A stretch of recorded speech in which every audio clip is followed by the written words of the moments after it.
여러분은 파리에서 식사를 하고 있어요. 프랑스 양파 수프와 더블 초콜릿 수플레를 즐기고 있습니다. 정말 맛있어요. 웨이터가 다가와 식사가 어떠냐고 묻습니다. 입에 음식이 가득 찼기 때문에 만족스러운 표정을 지으면서 손으로 오케이 제스처를 합니다. 웨이터가 기뻐할 거라고 기대했지만 그는 뭔가 불쾌한 듯한 표정이에요. 알고 보니 집게손가락과 엄지손가락으로 원을 만드는 것이 어떤 나라에서는 오케이를 의미하지 않는 것으로 밝혀졌어요.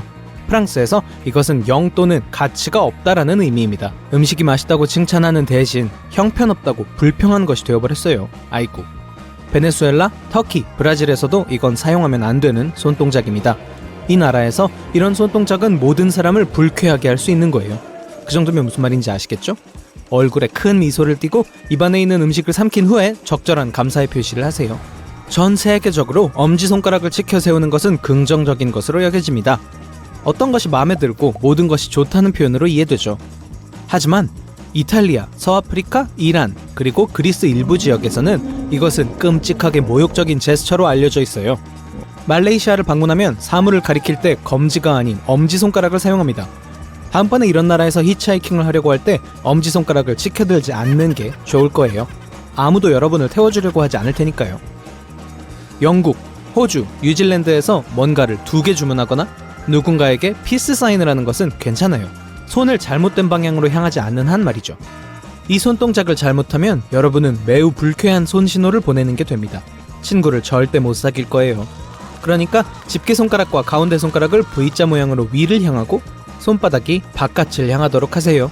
그러면 아무 문제 없을 거예요. 몸을 숙여 인사하는 것은 동아시아 문화에서 서로 인사하고 손님들을 맞이하는 데 많이 사용됩니다. 많이 구부릴수록 더 많은 존경을 표시하는 거죠. 다행히도 대부분의 일본인들은 외국인들이 절하는 에티켓을 제대로 이해할 거라고 기대하지 않습니다. 일반적으로 악수나 고개 끄덕이는 것도 허용되지만 다른 나라를 방문하기 전에 올바른 인사 예절을 익힌다면 현지인에게 좋은 인상을 줄 거예요. 문제는 얼마나 몸을 숙여야 하는 건가 하는 거죠. 집게손가락을 사용하는 것은 몇몇 유럽, 라틴 아메리카, 그리고 아프리카 국가에서 무례한 것으로 여겨집니다.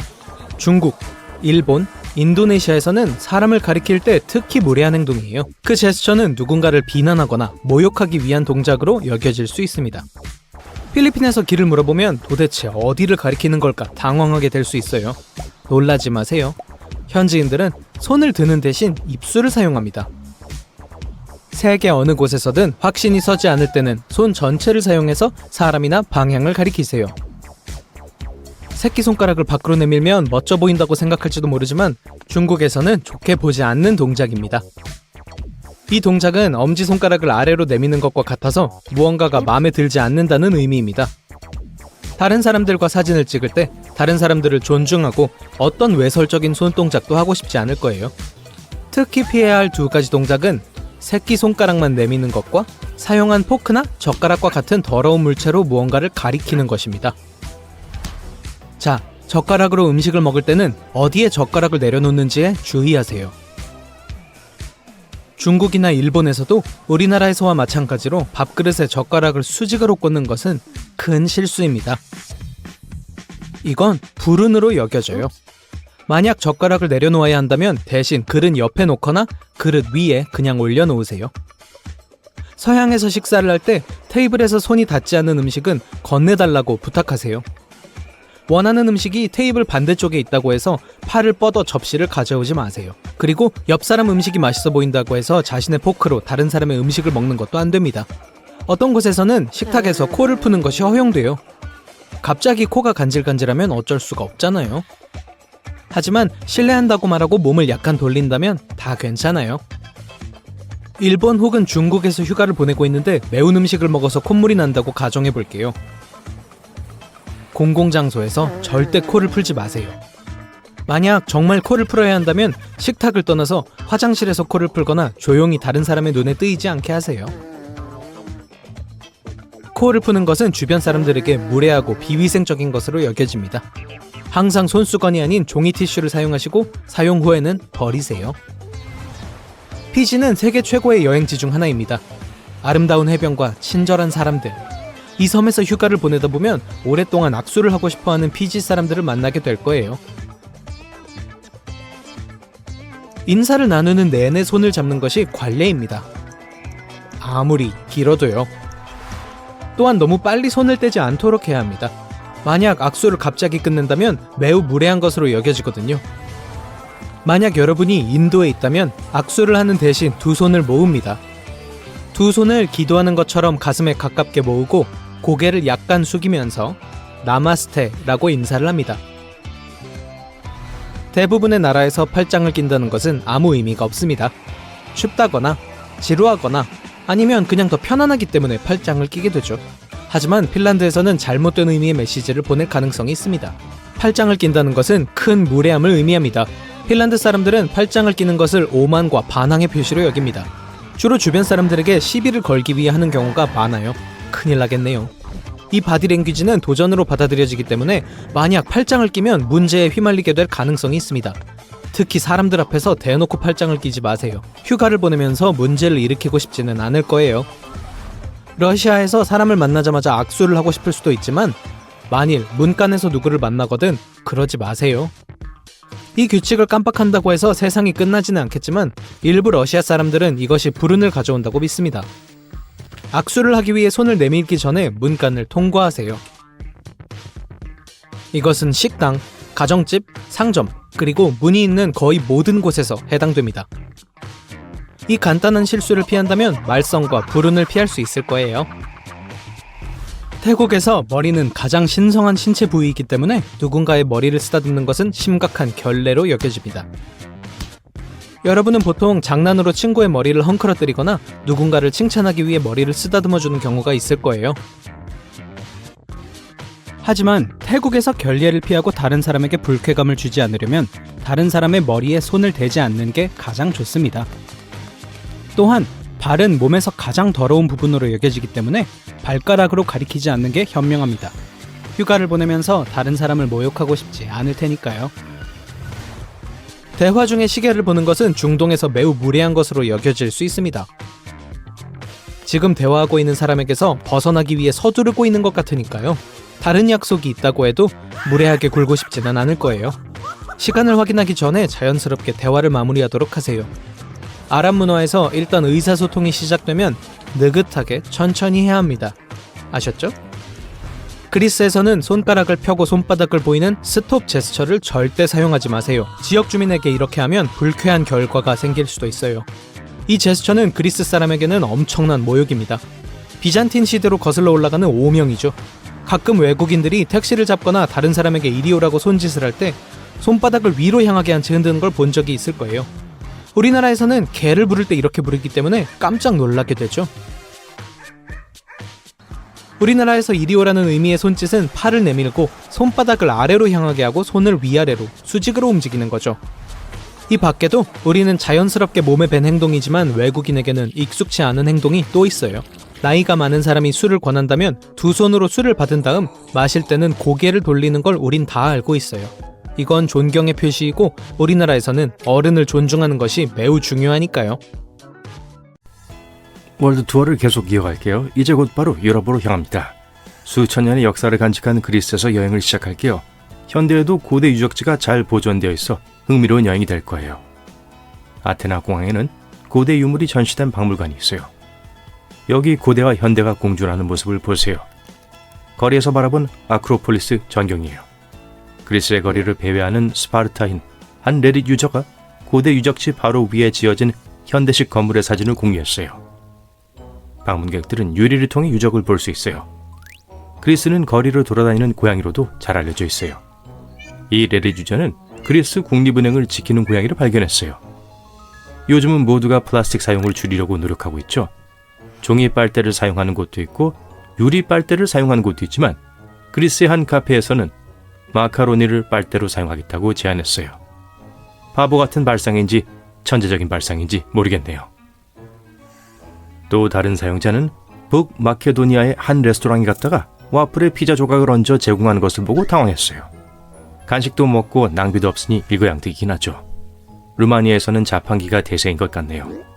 예를 들어 이 자판기는 햄이 들어있는 자판기예요. 그리고 이건 더 좋네요. 달걀을 파는 자판기예요. 아마 스크램블 에그일 거예요. 유럽은 오래된 동네가 현대적인 곳이고 이런 조합이 매혹적인 곳이에요. 보여드릴게요.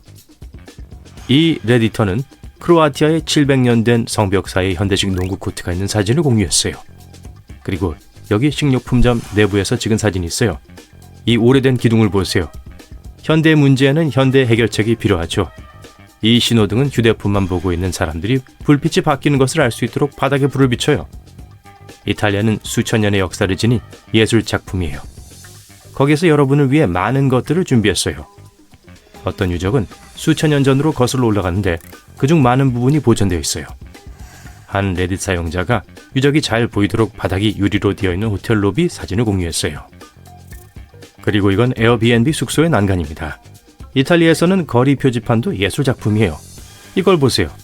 또 다른 레딧 사용자는 더 많은 디자인을 공유했어요. 어떤 사람은 베니스의 오래된 극장에 위치한 슈퍼마켓 사진을 보여줬고, 다른 사용자는 슈퍼마켓 사진을 한 장 더 추가했어요. 슈퍼마켓에 대해 이야기해보자면 분명히 반려동물 동반이 가능한 것으로 보여요. 심지어 반려동물을 태울 수 있는 특별한 카트도 있어요. 도시는 수백 년이 지났고 좁은 거리가 꽤 많기 때문에 우체국 차량은 그에 맞게 개조해야 돼요. 여기 그중 하나가 있어요. 어떤 도시에는 운하가 있고 도시가 섬에 있기도 해서 보트를 이용하기도 해요. 이건 무라노 섬에 있는 UPS 보트예요. 유럽은 여러 나라로 이루어져 있어요. 스위스의 바젤시는 프랑스와 독일 국경에 바로 위치해 있어요. 따라서 공해는 3개의 출구가 있어요. 프랑스, 독일 또는 스위스로 걸어서 나갈 수 있어요. 독일로 걸어가 볼게요. 낙타와 걷는 소녀가 있는 신호등이 있어요. 이유는 알 수 없네요. 낙타가 딱히 독일 동물은 아니잖아요. 그래도 귀엽긴 하네요.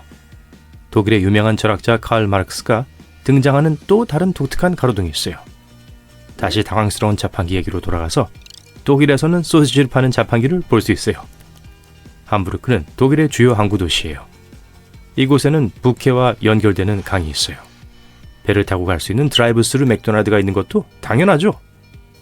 스위스 알프스에서 판매되고 있는 이 생수 디자인을 보세요. 한 레드 유저가 프랑스에서 기념품을 가져왔어요. 바게트 모양의 펜이에요.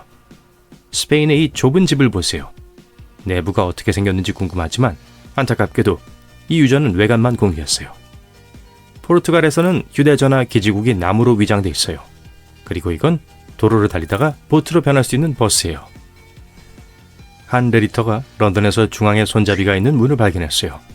아주 불편해 보이지만 손잡이는 돌리지 않고 문을 닫을 때만 사용한다고 해요. 그리고 열쇠 구멍이 있는 금속 부분에는 바닥에 작은 손잡이가 있어요. 유럽은 역사적인 장소예요. 이 우체통에는 한세기 전에 통치했던 왕의 흔적이 고스란히 남아있어요. 과거에는 빨간 우체통의 수요가 많았어요. 하지만 지금은 모든 사람이 휴대전화를 한두 대씩 가지고 있으니 그다지 많지 않죠. 따라서 전화 박스는 다양한 방식으로 사용되고 있어요. 예를 들어 이 전화 박스는 이제 스마트폰 수리점으로 사용되고 있어요. 룩셈부르크는 프랑스, 독일, 벨기에 사이에 끼어있는 작지만 부유한 나라예요. 그리고 바게트 자판기가 있어요. 먼저 북쪽으로 이동해서 네덜란드로 가볼게요. 농부들은 밭의 경계를 꽃으로 둘러싸고 사람들이 꽃을 따서 돈을 지불할 수 있는 QR코드가 있는 표지판을 세워요. 그리고 여기 한 레디터가 발견한 이상한 설치물이 있어요. 8세기 바이킹이 세운 도시인 덴마크 오르후스에서는 바이킹이 그려진 신호등을 볼 수 있어요. 스웨덴 지하철의 일부 쓰레기통에는 캔을 넣을 수 있는 공간이 따로 마련되어 있어요. 노숙자들은 캔을 주어 현금으로 교환할 수 있죠. 노르웨이에는 거대한 은빛 무수 동상이 있어요. 그리고 화장실 가판대에는 술록을 묘사한 표지판이 있어요. 핀란드 사람들은 캐나다인 만큼이나 예의 바른 것 같아요. 버스에는 버스기사에게 감사하는 버튼이 있어요. 또한 한 레디터는 버스 좌석에서 너구리 무늬를 발견했어요. 우리 모두 흔들목마를 알고 있어요. 아마 많은 분들이 어렸을 때 흔들목마를 가지고 있었을 거예요. 핀란드의 어린이들은 장난감 말 대신 장난감 무스를 가지고 있어요. 많은 사람들은 오로라를 보기 위해 아이슬란드를 찾아요. 한 레디터의 호텔엔 오로라가 나타나면 투숙객을 깨우는 특별한 버튼이 있는 전화기가 있었어요. 리투아니아 사람들은 때때로 도로 과속을 막기 위해 길가에 가짜 경찰차를 세워두기도 해요. 유럽은 수세기 동안 왕과 여왕이 통치해왔어요. 오늘날에도 영국, 네덜란드, 스페인, 덴마크, 벨기에 등 많은 국가의 군주가 있어요. 그러니 유럽 전역에 수백 개의 성이 흩어져 있는 것은 당연한 일이죠. 폴란드에는 요즘 군주가 없지만 여전히 500개의 성이 있어요. 그중 하나의 옆엔 유령에 대한 경고 표지판이 있어요. 프로츠와프에는 시각장애인도 만지며 볼 수 있도록 모든 랜드마크의 모형이 설치돼 있어요. 폴란드의 한 도시에는 다스베이더 동상도 있어요. 실제로는 항구 건설을 감독한 폴란드의 거물 동상이에요. 하지만 때때로 현지인들이 동상에 다스베이더의 의상을 입히는 경우가 있어요. 폴란드의 이 표지판은 특히 자전거, 트랙터, 말의 고속도로 통행을 금지하고 있어요. 일부 지역에서는 인도의 휴대전화를 보며 걷는 사람들을 위한 별도의 라인이 있어요. 이제 대서양을 건너 아프리카로 이동해요. 나미비아의 듄 7은 세계에서 7번째로 큰 모래 언덕이에요. 엠파이어 스테이트 빌딩만큼이나 높이가 높아요. 한 인터넷 사용자가 이 사진을 공유했어요. 탄자니아의 누군가가 이 건물 꼭대기에 말 그대로 펜트하우스를 지었다고 해요. 조사를 좀 해보고서 호텔이라는 사실을 알게 됐죠. 여전히 지붕은 설명이 안 되지만 완전히 믿음이 가요. 마케팅이겠죠. 모잠비크의 운전자는 코끼리를 조심해야 돼요. 그리고 이건 남아프리카에서 온 표지판이에요. 펭귄을 조심하세요. 그리고 또 다른 하나는 쓰레기통에 개코 원숭이를 조심하라는 거예요. 개코 원숭이는 남아공의 너구리예요. 도로를 뚫고 자라는 나무는 더 이상 놀라운 일이 아니지만 모로코의 야자수는 여러 개의 발코니를 뚫고 자라고 있어요. 한 레디터는 이스라엘에서 가출한 말이 도심의 뒷마당으로 돌아오는 사진을 공유했어요. 이스라엘에서는 도시에서 말을 만나는 일이 비교적 흔해요. 터키의 한 호텔에서는 이 레디터에게 벌집을 통째로 아침 식사로 제공하기도 했어요. 비행은 많은 사람들에게 일상이 된 지 오래예요. 하지만 비행기를 자주 타는 분들조차도 비행기에서 절대 해서는 안 되는 행동에 대해 모르는 경우가 있어요. 비행기에서 맨발은 안 돼요. 항공여행의 가장 큰 금지사항 중 하나입니다. 불쾌한 냄새에 대한 이야기는 말할 것도 없죠. 수백 명의 승객이 한꺼번에 신발과 양말을 벗는 모습을 상상해 보세요. 비행기 바닥은 매우 더러워요. 전염성 발 질환을 앓고 있는 사람이 맨발로 통로를 걷고 있었을 수도 있어요. 앞선 승객이 지나간 자리에는 먼지가 많이 남아있을 가능성이 높아요. 화장실 바닥은 말할 것도 없고요. 발의 자유가 필요하다면 신발을 벗더라도 최소한 양말은 신으세요. 또는 가벼운 슬리퍼를 가져가세요. 기내의 가압된 공기는 습도가 약 20%에 불과한 사하라 사막과 마찬가지로 건조하다는 점을 유의하세요. 그렇기 때문에 비행 후에 피부 상태가 좋지 않다고 느낄 수 있어요. 그렇다면 가습기를 여러 대 설치해 수분을 공급하는 게 더 합리적이지 않을까요? 하지만 가습기를 추가로 설치하려면 항공사에 많은 비용이 들어요. 또한 비행기의 기체는 대부분 알루미늄과 기타 금속으로 만들어져 습한 공기는 부식을 일으킬 수 있어요. 그러니 보습제를 지참해서 비행 중에 사용하는 것을 잊지 마세요. 비행기가 활주로 해서 움직이기 시작하면 항상 트레이 테이블을 고정하고 이착륙 중에는 절대 내려놓지 마세요. 비상대피 시 여러분과 다른 승객이 안전하게 대피할 수 있도록 하기 위한 안전조치예요. 또한 이착륙 시에는 좌석을 똑바로 세운 자세를 유지하세요. 우선 좌석이 뒤로 젖혀져 있으면 뒤에 앉은 사람의 시야를 가리기 때문에 비상시 대피 속도가 심각하게 느려질 수 있어요. 또한 뒤로 많이 기울어질수록 비상 착륙 시 안전벨트 자세를 취하기가 더 어려워져요. 이착륙 중이나 착륙 직후에는 잠을 자지 않도록 하세요. 우선 건강에 좋지 않아요. 가장 큰 문제는 이러한 비행 단계에서 기내 기압이 매우 빠르게 변한다는 거죠. 이는 차례로 귀의 기압에 영향을 미치죠. 이 시간 동안 하품을 하거나 침을 자주 삼키는 등 긴장을 풀고 귀를 열어주는 것이 중요해요. 껌을 씹는 것도 효과적이에요. 잠을 자고 있으면 이완을 할 수 없어 영구적인 손상을 초래할 수 있어요. 물론 안전 문제도 있어요. 대부분의 사고는 이착륙 중에 발생해요. 이 단계에서 잠을 자면 비상 상황이 발생했을 때 주의력과 의식을 충분히 발휘하지 못할 수 있어요. 다음 권장사항은 미국 환경보호국 EPA에서 발표한 내용이에요. 이 기관에 따르면 기내에서 뜨거운 음료를 마시지 않는 것이 좋다고 해요. 차나 커피를 만드는 데 사용되는 물은 병에서 나오는 물이 아니에요. 일반 수돗물이에요. 그리고 비행기의 물탱크는 오래돼서 박테리아가 가득한 경우가 많아요. 2004년에는 물 샘플의 12% 이상에서 해로운 박테리아가 발견됐다는 연구 결과도 있었어요. 그래도 기내에서 뜨거운 음료를 마시고 싶다면 절대로 혼자서 커피나 차를 따르지 마세요. 승무원은 붐비는 비행기의 복잡한 통로에서 이러한 작업을 처리하도록 훈련받았기 때문에 실수로 본인이나 다른 승객에게 화상을 입히지 않을 거예요. 비행기에서는 콜라를 주문하지 않는 것이 좋아요.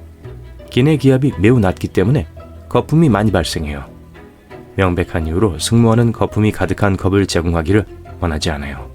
그래서 컵의 절반만 채우고 거품이 가라앉을 때까지 기다렸다가 따르는 거예요.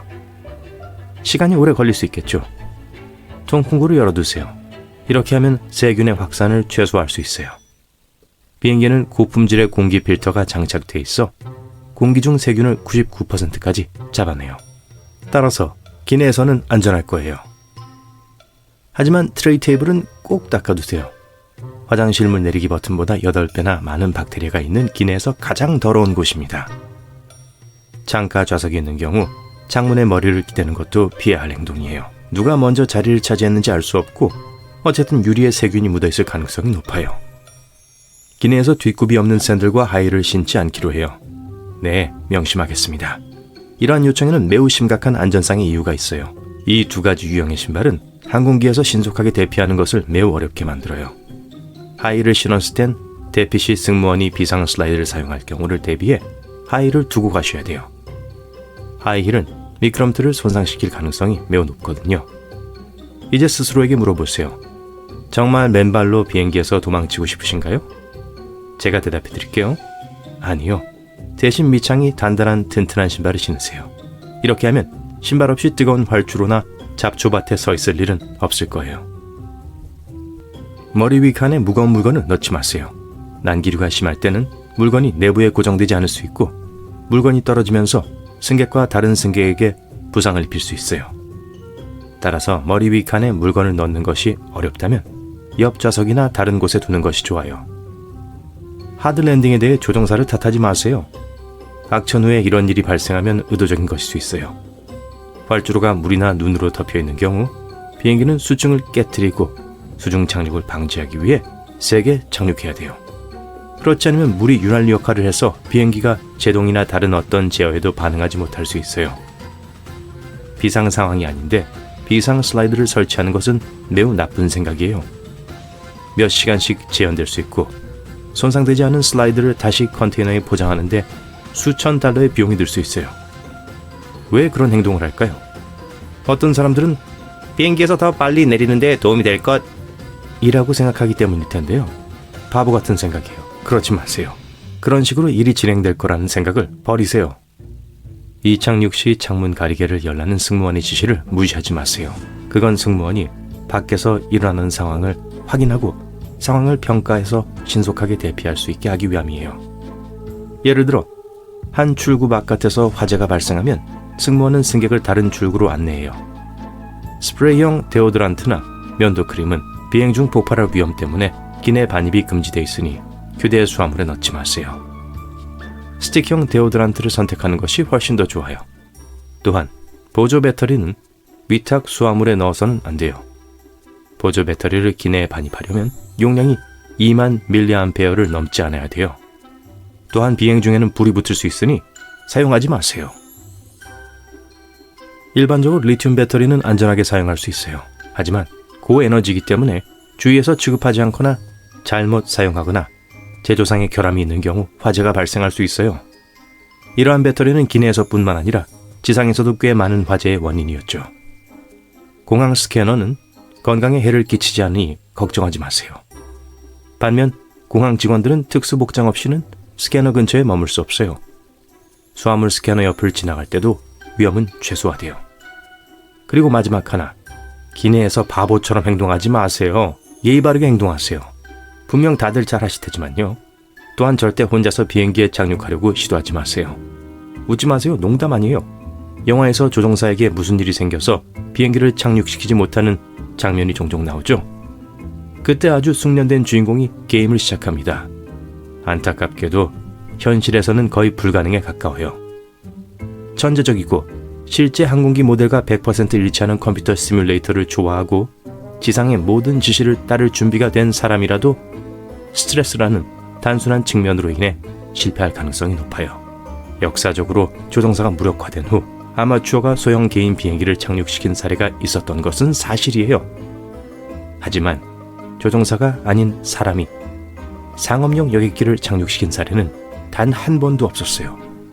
영화 속 이야기일 뿐입니다.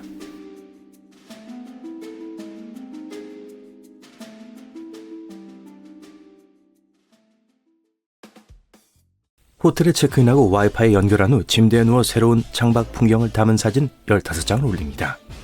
처음에 설렘이 사라지고 난 후 대형 TV에서 수상한 불빛이 깜빡이는 것을 발견하게 됩니다. 누군가 여러분을 감시하고 있는 걸까요? 아니면 스파이 영화를 너무 많이 본 걸까요? 몰래카메라는 다양한 형태와 크기로 존재합니다. 큰 카메라는 쉽게 발견할 수 있지만 작은 카메라는 정말 은밀하고 눈에 띄지 않을 수 있어요. 가구 뒤, 장식물이나 통풍구 등 눈에 잘 띄지 않는 곳에 숨어 있을 수 있죠. 알람시계, 액자, 꽃병, 램프 등 일상적인 작은 물건을 숨길 수 있는 특수 카메라도 있습니다. 이러한 물체가 이상한 각도로 향하고 있는지, 침대나 욕실을 가장 잘 볼 수 있는 위치에 있는지 확인하세요. 몰래카메라를 발견하는 가장 쉬운 방법은 모든 카메라에 렌즈가 달려있기 때문에 렌즈 반사를 찾는 것입니다. 불을 끄고 손전등, 레이저 포인터 또는 특수 무선 스파이캠 탐지기로 방안을 천천히 스캔하세요. 탐지기는 적외선 스캐닝 조명과 하나의 조명등이 함께 제공됩니다. 반사되는 빨간색 반점을 발견하면 손전등을 켜서 몰래 카메라가 있는지 확인해야 합니다. 통풍구와 벽이나 천장의 다른 구멍과 틈새를 반드시 확인하세요. 일부 고급 탐지기는 카메라가 무엇을 보고 있는지 보여주기 때문에 훨씬 쉽게 발견하고 끌 수 있습니다. 하지만 이 탐지기는 전원이 켜있고 정상적으로 작동하는 카메라에서만 작동합니다. 휴대폰도 숨겨진 위협을 찾는 데 도움이 될 수 있어요. 블루투스를 켜고 주변을 걸어보세요. 알 수 없는 장치가 화면에 나타나는지 확인하세요. 또 다른 방법은 호텔에서 사용 중인 와이파이 네트워크에 연결된 모든 장치를 보여주는 네트워크 스캐너 앱을 설치하는 것입니다. 스캔이 완료되면 목록에서 IP 카메라 또는 캠과 같은 장치가 있는지 살펴보세요. 또한 휴대폰을 셀카 모드로 설정하고 조명을 끄고 커튼을 닫은 다음 화면에 초점을 맞추면서 천천히 방안을 둘러보세요. 화면에 보라색 또는 흰색 조명을 주시하세요. 탐정놀이를 좀 더 해보려면 친구나 가족에게 전화를 걸어 방안을 걸어보세요. 몰래카메라는 일종의 무선 주파수를 방출해야 합니다. 전화통화 신호를 방해할 가능성이 높아요. 방의 특정 구역에서 통화하는 동안 이상한 소리가 들리기 시작하면 주의 깊게 살펴보세요. 전등, 스위치, 전기 콘센트, 램프 및 평소에는 주의를 기울이지 않는 물체를 확인하세요. 약간 삐뚤어져 있거나 구멍이 나 있거나 위치가 잘못 되어 있다면 누군가 손댔다는 신호일 수 있습니다. 많은 스파이 장치에는 전선이 필요하며 누가 설치하든 전선을 비닐 바닥판 뒤에 숨겨야 합니다. 그렇기 때문에 바닥과 벽이 만나는 곳도 확인해야 하는 또 다른 곳이에요. 울퉁불퉁하거나 변색된 부분은 마이크가 숨어있다는 신호일 수도 있습니다. 동전보다 크지 않더라도 천장과 벽에 있는 반점도 마찬가지입니다. 몰래카메라나 의심스러운 물건을 발견하면 주저하지 말고 호텔 관리팀이나 예약 서비스에 알려주세요. 직접 기기를 만지거나 옮기려고 하지 마세요. 호텔 측에서 모든 사실을 부인하는 경우 현지 경찰에 연락하세요. 방에 카메라가 있는지 스캔한 후에는 거울을 확인하세요. 누군가 반대편에서 여러분을 지켜보고 있을 수 있어요. 먼저 거울이 벽에 내장되어 있는지 또는 조절이 가능한지 확인하세요. 거울이 반투명하면 벽에 내장되어 있는 겁니다. 간단한 테스트를 통해 거울을 확인할 수 있어요. 손가락 끝을 유리에 대고 손가락을 떼어낼 때 지문이 남을 정도로 세게 누르세요. 지문을 관찰하세요.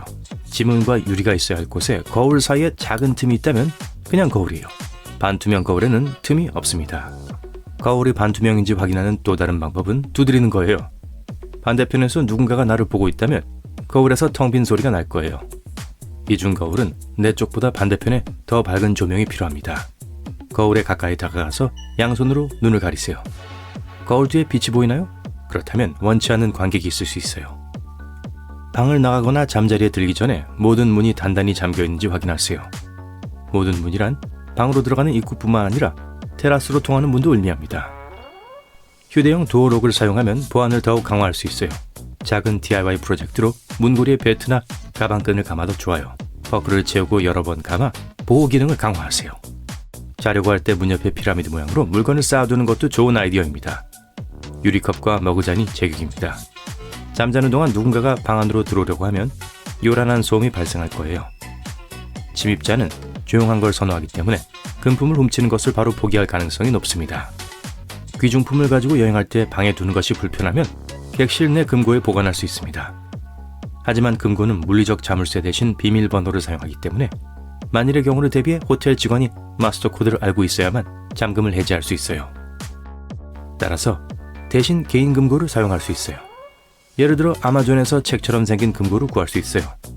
튼튼한 금속과 질감이 있는 종이로 만들어져 있습니다. 번호 자물쇠가 달려있고 여권, 현금, 귀금속을 넣을 수 있는 충분한 공간이 있어요. 노트북을 방에 두고 와야 되는데 누군가 데이터를 훔치기 위해 USB 드라이브를 꽂지 못하도록 하려면 다음과 같이 하세요. USB 포트 옆에 물병이나 다른 물건을 놓아두세요. 거리를 측정하세요. 엄지손가락 한 마디 정도라고 가정해 볼게요. 누군가 노트북에 장치를 연결하려면 물병을 옮겨야 합니다. 한 걸음 더 나아가 노트북과 병행하게 펜을 특정 각도로 놓을 수 있습니다. 스마트워치나 나침판 앱을 사용하여 휴대폰으로 각도를 측정할 수 있어요. 누군가 움직이면 알 수 있죠. 방해하지 마세요 표지판 같은 간단한 물건으로 자리를 비운 사이에 누군가 방에 들어왔는지 파악할 수 있어요.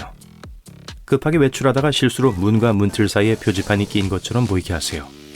다시 돌아왔을 때 표지판이 정상으로 걸려있다면 누군가 이를 무시하고 방해를 시도한 것이 틀림없어요. 이 경우 리셉션에 연락하여 안전을 위해 함께 방에 들어갈 사람을 보내달라고 요청할 수 있습니다. 소지품과 개인 안전만큼이나 객실 청결도 중요하게 생각한다면 여기 팁이 있어요.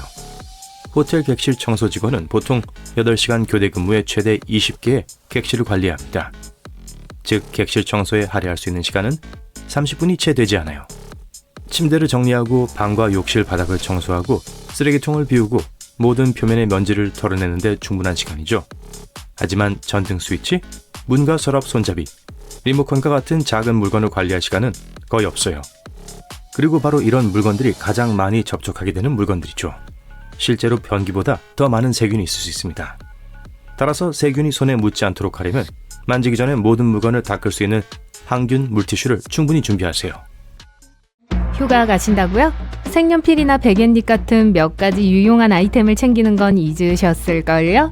최고의 휴가를 위한 최고의 여행 팁을 모았습니다. 어딘가로 떠날 계획이라면 신중하게 생각해야 해요. 일정 조정이 가능하다면 여행을 7월에 간다는 생각은 버리세요. 굳이 성수기에 여행할 필요는 없어요.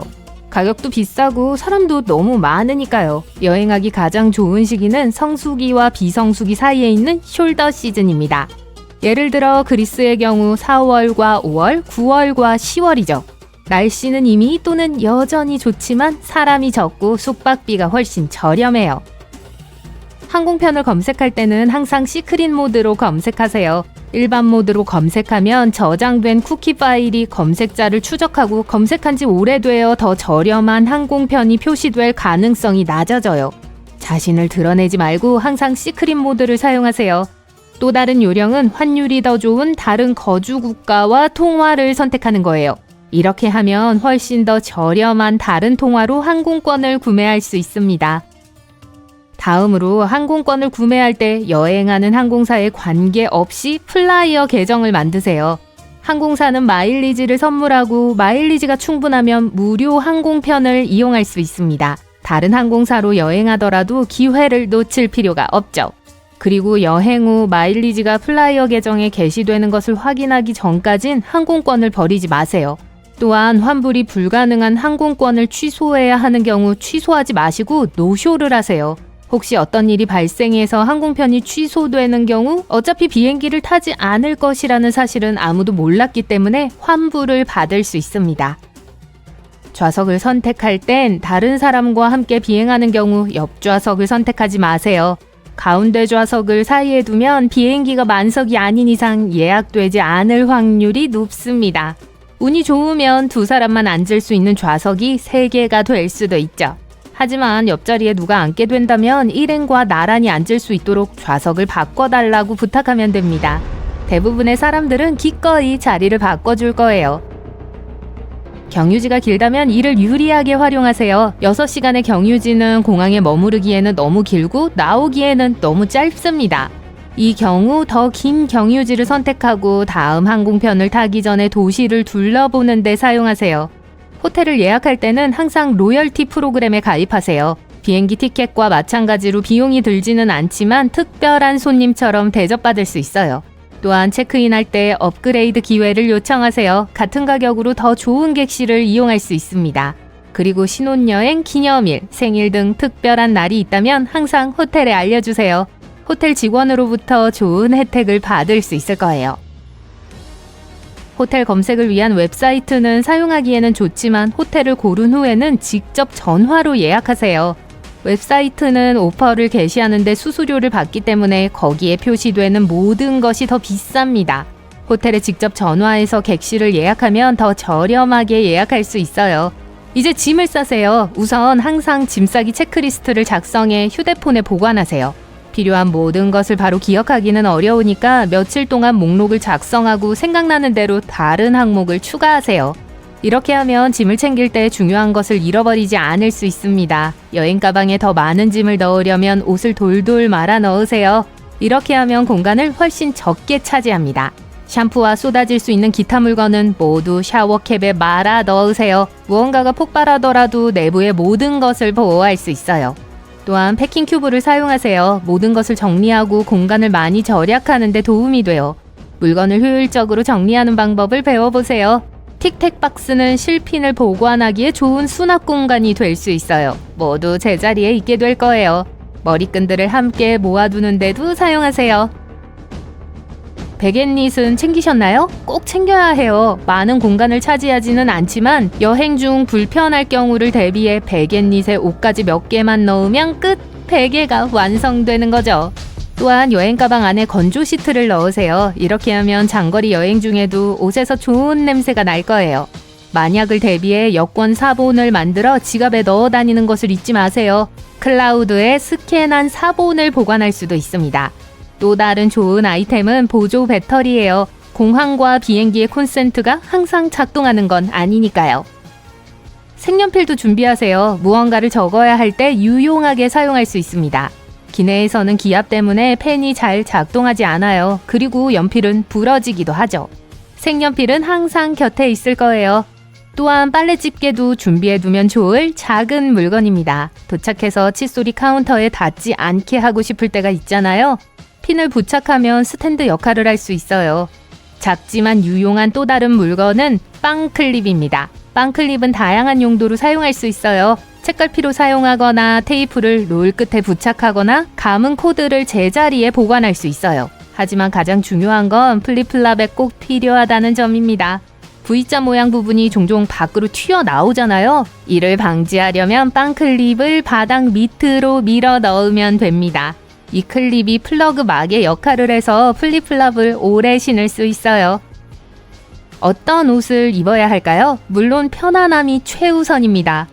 스웨트팬츠와 레깅스가 청바지보다 훨씬 편하네요. 편안한 자켓을 입으면 춥지 않을 거예요. 프린지 스카프도 멋지고 커버로도 활용할 수 있으니 준비해두는 것이 좋아요. 또한 압박 양말을 신으세요. 여행 중에 발이 붓는 것을 방지해줄 거예요. 여행 복장의 또 다른 중요한 부분은 노이즈 캔슬링 헤드폰일 수 있어요. 기내에서 비명을 지르는 어린아이가 있을 때 큰 도움이 될 거예요. 그리고 최고의 비결은 수화물에 깨지기 쉬운 물건이 없더라도 취급 주의라고 표시하는 거예요. 이렇게 하면 수화물이 더 잘 취급되고 비행 후 첫 번째 배치에서 나올 거예요. 대부분의 사람들은 여행 중에 잠을 자거나 휴대폰 서핑을 합니다. 일부 여행객은 보드게임을 즐기기도 하죠. 하지만 주사위를 굴려야 하는 경우 주의 깊게 굴리지 않으면 주사위를 잃어버리거나 좌석 밑으로 기어가서 찾아야 하는 불편한 상황이 발생할 수 있습니다.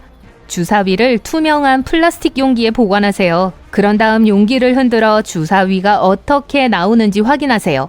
멋진 장소를 찾으려면 소셜미디어에 접속하세요. 내가 있는 곳에서 사람들이 올린 사진과 동영상을 확인하고 관심을 끄는 장소로 가보세요. 소매치기는 분명 존재하지만 한 가지 요령이 있습니다. 귀중품이 소매치기에게 덜 매력적으로 보이도록 하세요. 고가의 카메라가 있으신가요? 카메라를 고친 것처럼 테이프를 붙이면 소매치기는 카메라가 고장난 것으로 생각할 거예요. 휴대폰, 노트북 등 도난당하고 싶지 않은 다른 물건도 똑같이 하세요. 여행 후 전혀 쓸모없는 외국 동전을 잔뜩 가지고 돌아온 적 있으신가요? 일부 동전과 지폐는 여행 기념품으로 간직하기에는 좋지만 너무 많으면 귀찮죠. 이를 방지하려면 귀국 전에 남은 동전을 기부하세요. 좋은 일을 하는 동시에 집으로 돌아가는 길에 주머니의 무게도 줄일 수 있답니다. 탑승 탑승권에 SSSS라는 글자가 있으면 걱정해야 하나요? 난기류보다 훨씬 더 위험한 건 뭘까요? 비행기에 제일 먼저 탑승해야 할까요? 곧 알게 될 거예요. 여러분은 대부분의 비행기에 파란색 좌석들이 있다는 걸 알아차렸을지도 모르겠네요. 여기에 수수께끼는 없어요. 항공사들은 이 색상에 진정 효과가 있다고 여기기 때문에 이 색상을 선택해요. 이 색은 승객들을 편안하게 해주고 심지어 제일 많이 긴장했을 비행기 승객들도 긴장을 풀 수 있도록 도와줘요. 하지만 또 다른 좀 더 현실적인 이유가 있어요. 얼룩, 먼지, 긁힌 자국은 진한 파란색 원단에서는 잘 보이지 않아요. 탑승권을 공공장소에 버리지 마세요. 여기에는 이름과 마일리지 번호를 포함한 중요한 정보가 많이 들어있어요. 이것으로 다른 사람이 여러분의 향후의 예약을 확인하고 좌석을 변경하거나 심지어 항공편을 취소할 수도 있어요. 그래서 이미 탑승한 비행기 표를 처리하는 가장 좋은 방법은 집으로 가지고 가서 종이 분쇄기로 파쇄하는 거예요. 그나저나 탑승권에 SSSS나 S라는 글자가 보이면 추가 보안 검사를 준비하세요. 이 문자 대신 체크업한 무늬가 있을 수도 있어요. 어쨌든 이런 표시가 있으면 휴대 수화물도 정밀 검사를 받을 수 있어요. 왜 여러분을 2차 보안 검색 대상자로 뽑을까요? 일부 기준은 편도 예약이나 현금 지불을 한 경우예요. 경우에 따라 선발은 완전 랜덤으로 돼요. 보세요. 게이트가 열렸고 탑승이 시작됐어요. 잠깐만요. 어디로 뛰는 거죠? 서두를 필요 없어요. 경험이 많은 세계 관광 여행자들의 팁은 항상 마지막에 탑승한다예요. 우선 줄 서는데 시간을 낭비할 필요가 없어요. 그리고 탑승교와 통로에 사람들이 더 적을 거예요. 그러니까 비행기에서 보내는 시간도 줄어들죠. 어차피 아무도 여러분의 자리를 뺏진 않을 거니까요. 다만 한 가지 예외가 있어요. 부피가 큰 휴대용 가방이 있다면 마지막에 탑승하지 않는 게 더 합리적일 수 있어요. 그렇지 않으면 좌석에 도착할 때쯤 머리 위에 모든 빈 공간이 차 있을 가능성이 높거든요. 그러면 가방은 결국 비행기의 다른 곳에 넣게 될 수도 있어요. 그러면 다른 승객들이 내릴 때까지 기다렸다가 짐을 찾으셔야 할 거예요. 이런... 이착륙하기 전에 승무원들은 보통 화장실 문에 작은 스위치를 밀어요. 이게 열려서는 안 될 때 열리는 걸 방지해주죠. 마찬가지로 승무원은 누군가가 안에 있을 때 문을 쉽게 열 수 있어요. 보세요. 화장실 표지판을 들어 올리고 손잡이를 잠금 해제 위치로 이동하기만 하면 돼요. 조종사들은 난기류를 걱정하지 않아요. 왜냐하면 난기류보다 훨씬 더 위험한 게 있다는 걸 알기 때문이죠. 그건 상승기류예요. 대부분의 경우 난기류는 엠파이어 스테이트 빌딩 꼭대기에서 떨어지는 것처럼 느껴지더라도 불과 몇 미터 아래밖에 내려가지 않아요. 조종사들이 승무원들에게 앉으라고 할 정도로 난기류가 강하다면 비행기는 3에서 6미터 아래로 내려갈 수 있어요. 가장 극단적이고 주먹을 꽉 쥐게 하는 난기류는 아주 희귀해요. 하지만 상승기류는 폭풍 또는 기타 날씨 현상의 일부로 위로 이동하는 큰 기단이에요. 조종사들은 밤에 레이더로 상승기류를 볼 수 없어요. 그리고 비행기가 거기에 충돌할 때 시속 804km의 속도로 거대한 과속 방지턱을 넘는 것 같이 느껴져요. 상승기류는 또 항공기를 위험한 고도로 밀어 올릴 수 있기 때문에 매우 위험해요. 현대 비행기에는 항로의 다른 비행기, 산, 그리고 다른 고형의 물체를 탐지하는 특별한 시스템이 있어요. 다른 비행기에서 16km 떨어진 곳에서 조종석에서는 운행 중이라는 소리가 나와요. 8km 가까이 다가오면 같은 목소리가 조종사의 방향을 알려주기 시작해요. 비행기는 이착륙하는 동안에도 하나의 엔진으로 작동할 수 있어요. 두 엔진이 동시에 고장난 적은 거의 전례가 없는 일이에요. 하지만 그때도 비행기가 하늘에서 바위처럼 떨어지지는 않을 거예요. 조종사들은 착륙하기에 적합한 장소를 찾는데 최대 20분 정도의 시간을 가질 수 있어요. 객실이 가압되는 방식은 여러분의 미래에 큰 영향을 미쳐요. 여러분은 달고 짠 걸 맛볼 수 있는 능력을 30% 잃게 돼요. 다른 말로 하자면 기내식이 맛이 없는 게 아니라 단지 그 맛을 느끼지 못할 뿐인 거예요. 이건 항공음식 공급업체들이 요리하는 음식에 여분의 소금과 향신료를 첨가하는 주요한 이유기도 하죠.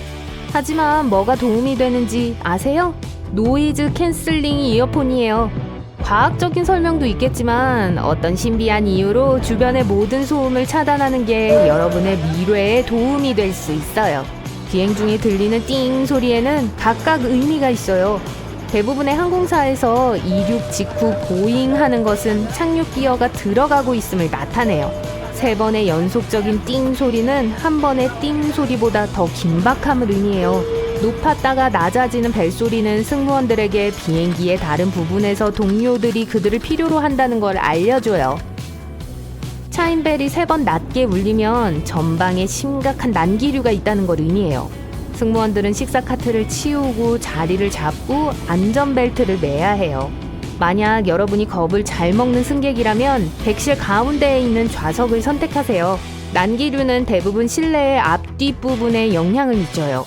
날개 위에 있는 가운데 부분은 크게 흔들리지 않아요. 조종사와 부조종사는 다른 식사를 먹어요. 이런 조치의 이유는 아주 간단해요. 두 조종사가 같은 요리를 먹고 식중독에 걸린다고 상상해보세요. 이 경우 누구도 비행기를 조종할 수 없게 될 거예요. 만약 여전히 같은 요리를 먹고 싶어하고 다른 걸 먹는 것에 동의하지 않는다면 안전한 방법이 있어요. 조종사들이 동시에 식사를 하지 않는 거예요. 만약 한 조종사가 그 요리를 먹고 몇 시간 후에도 여전히 괜찮다면 다른 조종사도 자신의 식사를 용감하게 먹을 수 있어요.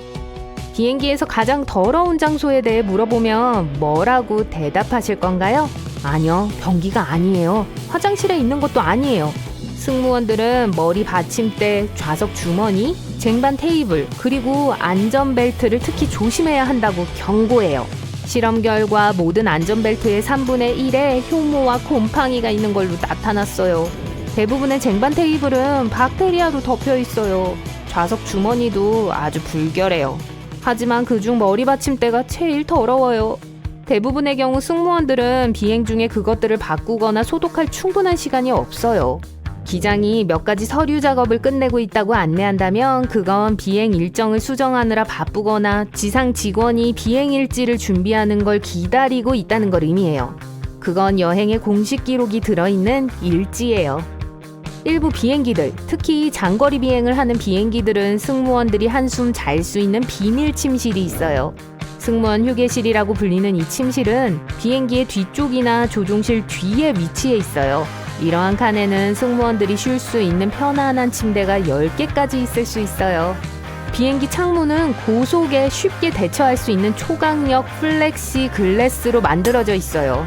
또 창문은 특수한 방법으로 모양이 나 있어서 객실 내부에 더 높은 압력이 창문을 항공기 본체에 밀어붙여요. 다시 말해서 비행기 창문은 깨질 가능성이 매우 낮다는 거죠. 옛날 옛적에 비행기 창문은 사각형이었어요. 하지만 이런 창문의 모서리에 축적된 압력은 궁극적인 약점이 되었죠. 즉, 각각의 사각형 창문에 4개의 약한 곳이 있었다는 걸 의미해요. 이게 높은 고도에서 오는 엄청난 압력으로 쉽게 박살나게 했어요. 다행히 비행기 창문을 둥글게 만든 게 이 문제를 완전히 해결했어요. 이러한 모양은 압력을 분산시키고 균열 또는 기타 손상의 가능성을 줄여줘요. 비행기는 적어도 1년에 한 번 또는 1000시간의 비행시간에 한 번 정도 정기적으로 번개에 맞아요.